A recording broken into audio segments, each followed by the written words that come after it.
সবে আমাকে এই দেখো কি করছে, স্প্রে করছে। বাবা কি গন্ধ।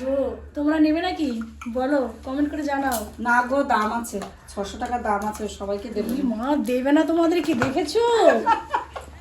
তা সকালবেলা রেডি হয়ে দুই বোন মিলে পরিবারের সবাইকে নিয়ে কোথায় যাচ্ছি জানতে হলে পুরো ভিডিওটা তোমাদের ওয়াচ করতে হবে। তো সবাই মিলে একসাথে যাওয়ার মজাটাই কিন্তু আলাদা। সত্যি এই প্রথমবার আমি যাচ্ছি শান্তিনিকেতন। তো পুরো ভিডিওটা এত সুন্দর হবে, তোমরা শুধু একটু দেখো, কেউ স্কিপ করো না। শান্তিনিকেতনে অনেক রকমের জিনিস তোমরা দেখতে পাবে। আমি এতদিন শুনে এসেছি, আজকে নিজের চোখে দেখবো। সত্যি কথা বলতে আমি অনেকটাই আনন্দিত ছিলাম যে শান্তিনিকেতনের মেলাতে আজকে যাচ্ছি। তো এটা আমার কি বলবো, অনেকদিন একটা স্বপ্ন যে শান্তিনিকেতনের মেলায় হাতের বোনা জিনিস কিছু দেখবো। আগে অনেকে মুখে মুখে শুনেছি যে অনেক কিছু তৈরি হয় নিজে হাতে। তার আগে তোমাদেরকে একটা কথা বলি, আমাদের সঙ্গে যা হলো আজকে, এটা মানে কখনোই ভাবতে পারিনি যে এমনটা আমাদের সঙ্গে হবে। যাই হোক, মাম্মি ছিল আর বড়বাবু ছিল বলেই কিন্তু আমাদের আজকের বিপদটা মোটামুটি আর কি ঠাকুরের কৃপায় তোমাদের আশীর্বাদে বেঁচে গেছে আর কি। এদিকে দেখো মালা পরতে ভুলে গেছি বলে দিদি ভাই আমাকে বলছে মালাটা মমতা তোমাকে পরিয়ে দিই, তো ট্রেন আসতে অনেকটা টাইম দেরি আছে।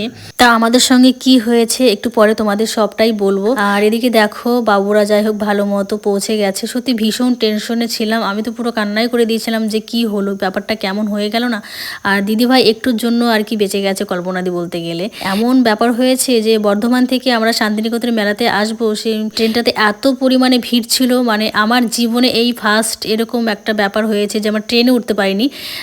তো বড় বাবু আর মাম্মি, এই যে ছোট বাবু আর আমার অঙ্কিতা ট্রেনে উঠে পড়েছিল, তো আমরা 4-5জন মতো ট্রেনে উঠতে পারিনি। তো সত্যি ভীষণ ভয় পেয়ে গেছিলাম যে ওরা ঠিকঠাকভাবে পৌঁছাতে পারবে কি না। বড়বাবু ছিল বলে কিন্তু পৌঁছে গেছে আর কি, শান্তিনিকেতন নেমে গেছিল। তো আমরা এতটাই টেনশন করছিলাম যে নামতে পারবে কি না, কোথায় চলে যাবে বাচ্চাগুলো। যাই হোক ঠাকুরের কৃপায় সব ঠিকঠাক হয়ে গেছিল। তারপরে এই যে চলে এসেছি শান্তিনিকেতন মেলা রোডে।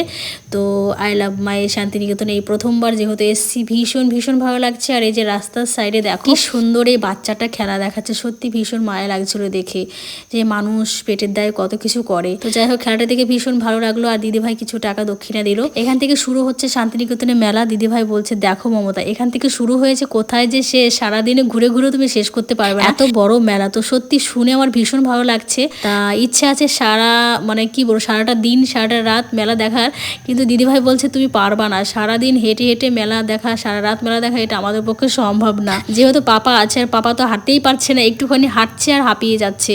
মাম্মি দেখো পাপাকে কি সুন্দর করে ধরে নিচ্ছে, একবার দিদিভাই ধরে। তো তারপরে বাবুরা বলছে মা খিদে খিদে পেয়ে গেছে। হ্যাঁ, ওরা তো বাচ্চা মানুষ, ওদের তো খিদে পাবেই। তা ভাবলাম যে খাওয়া দাওয়াটা করে নেওয়া যাক। দিদিভাই বলছে হ্যাঁ, সাইডে একটা বাগান মতো দেখে খেতে হবে, যেখানে মানে আর কি পার্ক টাইপের।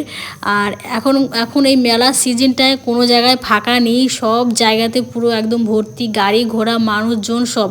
তো যাই হোক একটা জায়গা বেছে নিয়ে আমরা বসে পড়লাম খেতে। দিদি ভাই কিন্তু বাড়ির থেকে অনেক রকমের খাবার প্যাকেট করে এনেছিল, ধরো যেমন রুটি, মাটন, তারপর কলা, কেক, তারপর আরেকটা কি যেন ছিল ভুলে গেছি। যেহেতু ব্লগ ভিডিওটা আমি অনেক দিন পর ভয়েস বসাচ্ছি, এই জন্য ভুলে গেছি।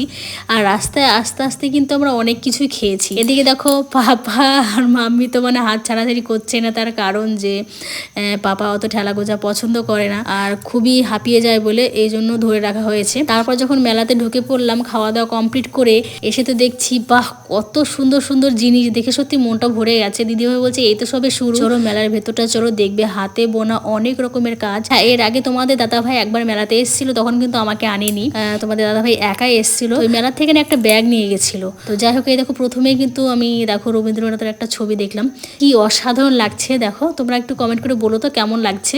প্রত্যেকটা জিনিস এত সুন্দর সুন্দর, সত্যি মনে হয় যেন পুরো মেলাতে যা যা আছে সব কিছু কিনে নিয়ে চলে যায়, এরকম মনে হচ্ছিল।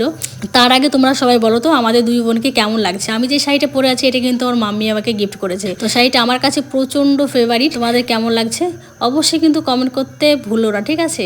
তো তারপর ভাবলাম যে কি নিই, যা দেখি তাই তো নিতে মন চাচ্ছে। এদিকে আর কি বাচ্চাদের মতো মন হয়ে গেছে। তো তোমাদের দাদাভাই বলছে জানি বললে তো হবে না, যে কোনো একটা জিনিস নাও।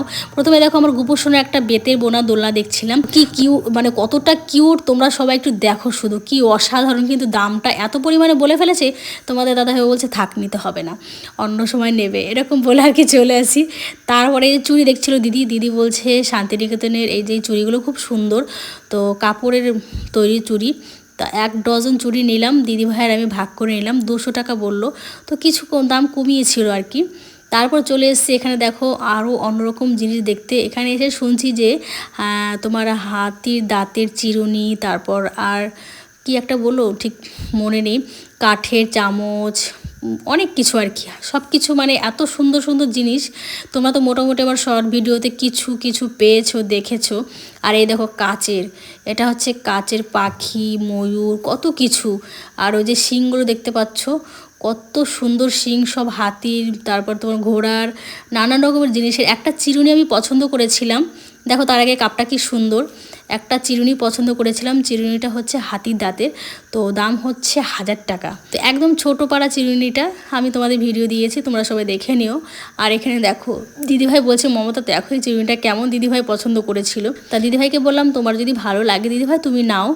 তো দিদিভাইও নেয়নি দাম শুনে, মানে এত দাম, একটু দাম কম হলে ভালো হতো। আর এদিকে দেখো জামাইবাবু মাথায় আঁচড়ে দেখছে ব্যথা লাগে কি লাগে না। আর এই তোমার বাড়িতে দেখবা প্লাস্টিকের চিরুনিগুলো মাথায় দিলে না চুলগুলো কীরকম খাড়া খাড়া হয়ে যায়, তো এই চিরুনিটাতে কিন্তু সেরকম কিছু হচ্ছে না, এই জন্য মনে হচ্ছে না অরিজিনাল হাতির দাঁতের চিরুনি। যাই হোক, তা ভাবলাম যে অন্য কিছু নিই।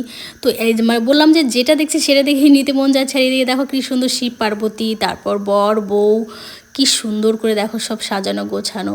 এদিকে দাদাভাই দিদিভাই বলছে একটা কাজ করো, ফুচকা খাও। তো ফুচকা খেতে তো আমরা সবাই ভীষণ ভালোবাসি, এদিকে ফুচকা খাচ্ছি। আর ফুচকা খেতে খেতে আমার শাড়িতে পুরো একদম বাজে একটা কাণ্ড হয়ে গেছে, সব ফুচকার জলগুলো শাড়িতে পড়ে গেছে।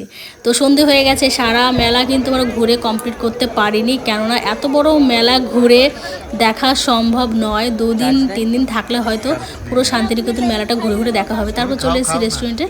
তো এদিকে যা দাম শুনছি, একটা মোগলাইয়ের দাম 100 টাকা করে এক প্লেট। তো এখানে বাচ্চারা যেহেতু 3টে আছে, এই জন্য ওদেরকে একটা গোটা গোটা করে দেওয়া হলো, আর আমরা হাফ হাফ করে খেলাম। তারপর ওগুলো খেয়ে কি আর পেট ভরে বলো। বাড়িতে আসার পর দিদি দেখো কত কিছু করেছে। হাঁসের মাংস সকালে রান্না করেছিল, সেটা ছিল, আর মাছ সেদ্ধ, মাছ ভাজা, তারপর আলু সেদ্ধ, গরম গরম বেগুন ভাজা। যাই হোক, তোমাদের ভিডিওটা কেমন লাগলো তোমরা সবাই একটু কমেন্ট করে জানিও আমার পাশে থেকে। চলো টাটা, বাই 11টা বাই। বাজতে 10 মিনিট বাকি, সবাই মিলে এখানে খেতে বসেছে, কি সুন্দর লাগছে। খুব সুন্দর রান্না হয়েছে আজকে, হাঁসের মাংস। হাঁসটা কেটেছে কে সেটা দেখতে হবে তো।